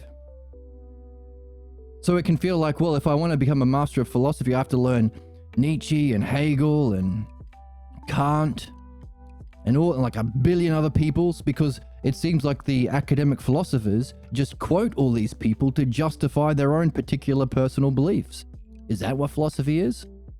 That's what academic philosophy is, and Socrates calls academic philosophy philodoxia, love of beliefs, ignorant, false opinions. So, discovering that we want to get right opinions from a source makes it a lot easier. Just as when you want to become a mechanic, you don't read 100,000 people's different opinions on how to fix an engine. You just go to someone who knows. They've probably written a textbook. You only have to read one thing. It's easy. You want to become a doctor? Read a medical textbook. You want to become a human being, true human being? Read from these guys. So that can be a big relief. You don't have to read a million things and become a nerd.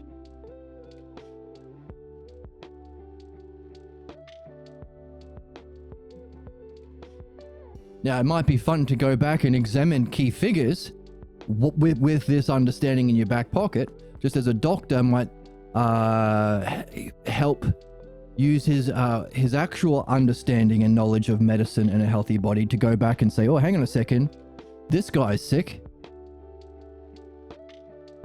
Were there any key philosophers that influenced society? What about Adam Smith influencing capitalism? What about Nietzsche influencing the Nazis? What about Hegel influencing, I don't know, European thought? Are there any other key figures that have influenced our generation? Nazis, capitalism, torturing Mother Nature under empirical science or scientific study, leading us to do what? Create nuclear bombs, hand grenades, in order to blow up people because you're the chosen people, the Übermensch, under Adam Smith's capitalism to profit. So it might be going back with this knowledge of the logos and pathologos to see these key figures who influence a lot of people. Where was their pathologos? Where was their logos at? But afterwards. Socrates uses the same process with Agathon as Diotima used with him, and this means that Agathon has the opportunity of moving from ignorance to right opinion. But whether he can move higher into the realm beyond opinion, we do not know. Therefore, we can represent these features of the dialogue in an analogical structure that grasps these essentials. Hooray. Now, consider the time. Consider as, hang on, let's, okay, yeah. Consider as Diotima possessing the fullness of philosophy. See, that's what we're talking about. We want to talk to people who have the whole thing. The fullness of philosophy provides the way for Socrates' development, and he is able to receive it. So too, Socrates becoming full provides the opportunity for Agathon, who struggles to receive as much as he is able. Socrates can now function as a bridge, since he can now give what he has received, which is what we call the Dharma, our goal. As we learn from the author, so too can we become like the author.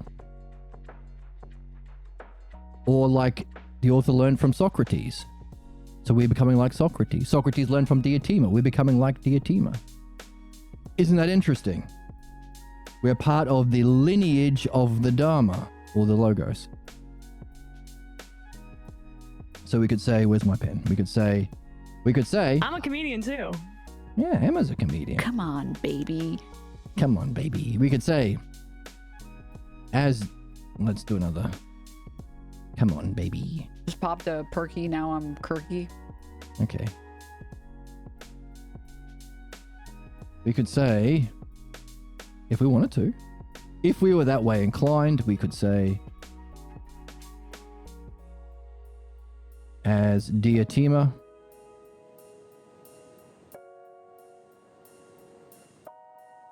taught Socrates,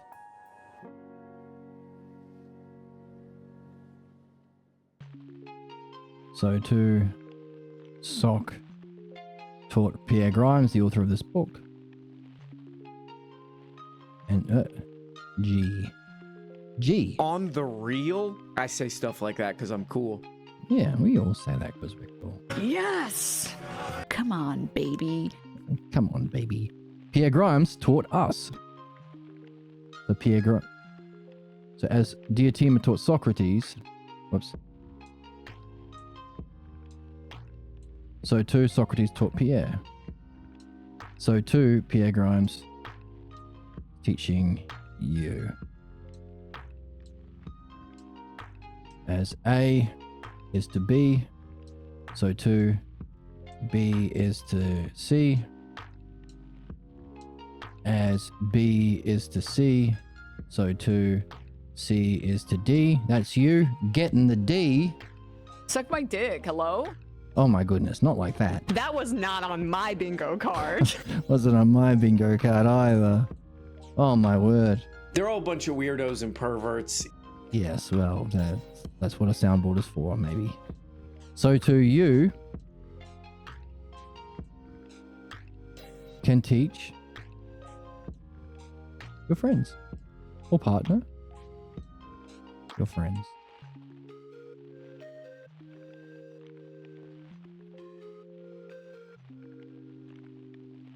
So as Pierre Grimes is teaching you on this channel here, so too you can teach your friends, and your friends will look at you and say, Off the perky, call me Kirky. they'll say they're off the perky now, and you can call them Kirky. The more holes, the better. Nah, that's not what they're going to say. Off the Perky, call me Kirky. Okay. There we go. So we can see it's a mean analogy that allows the transmission of the Dharma or the Logos. See?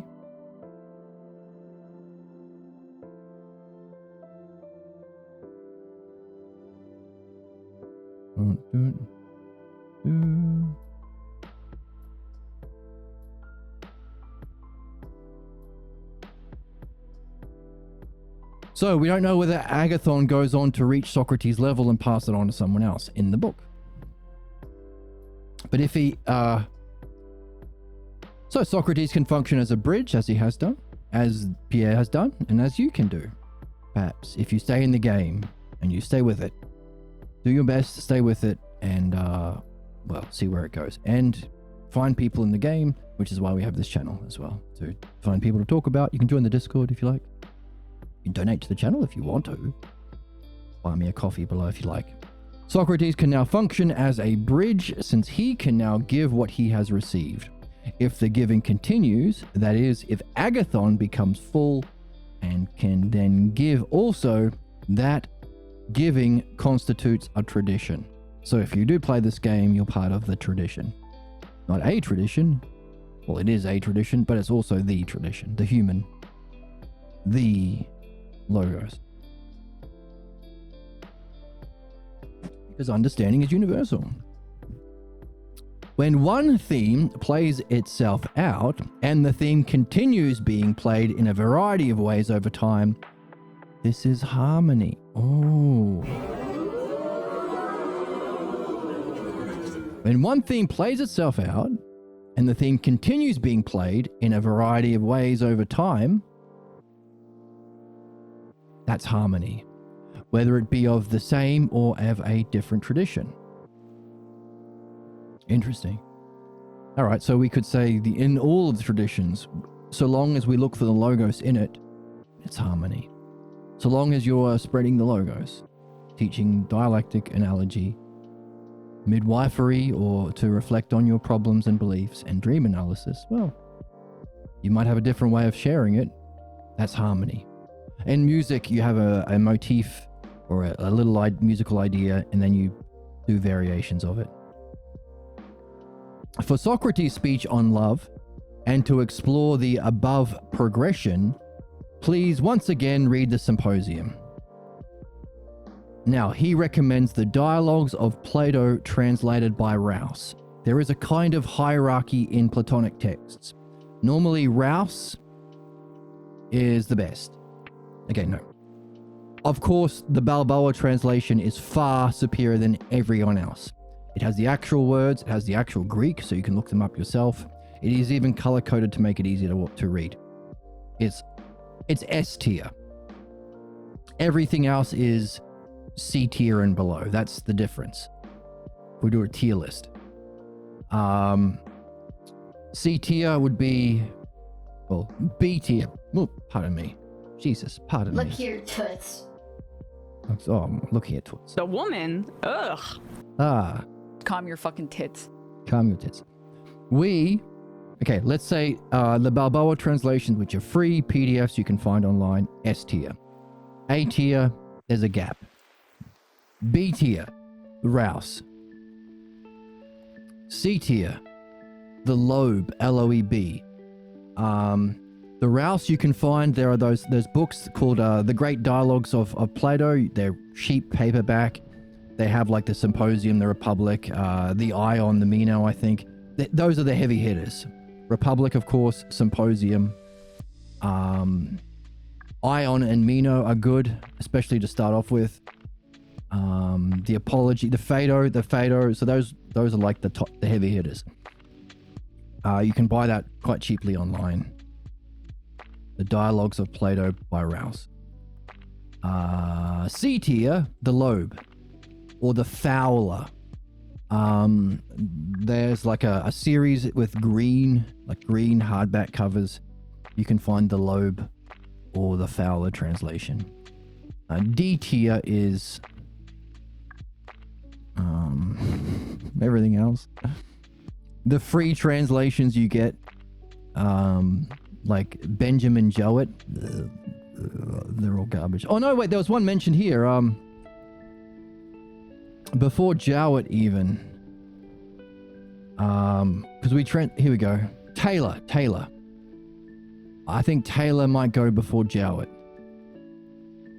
Jowett, if you find a free translation, it's often Jowett.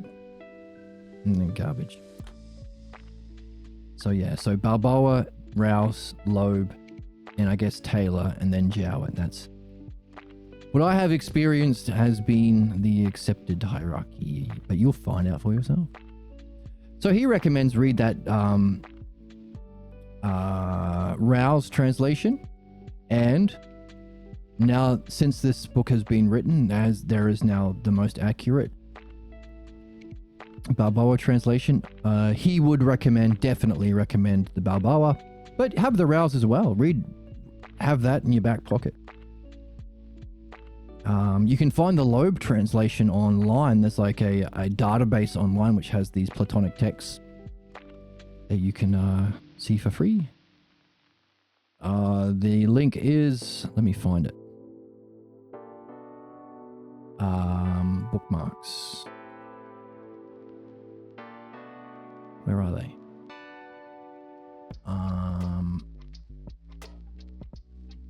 Oh, I don't know. Oh, I hit, okay, I've lost them. Must have changed my browser or something since the last time we were reading Plato. It's been so long. Yes, no, here it is. It's called Perseus.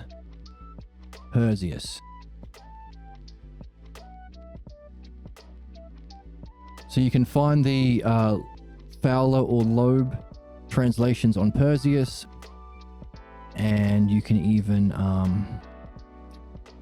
there's a Greek lexicon as well that allows you to look up the definitions of certain keywords that you can get from the Balboa translation. So there are certain keywords like nous, that's different from wisdom, that's different from phronesis, that are not translated differently in the other texts anyway, so you can have fun. Or you can go back through the YouTube series where we read these books together. And maybe we'll do the symposium next. I haven't decided. We could, maybe we can do the symposium and the orange book on philosophical midwifery. Maybe we can do two at once. Like this. Like when the kids say the funny number. You sick fuck. Alright, I deserve that. So, oh,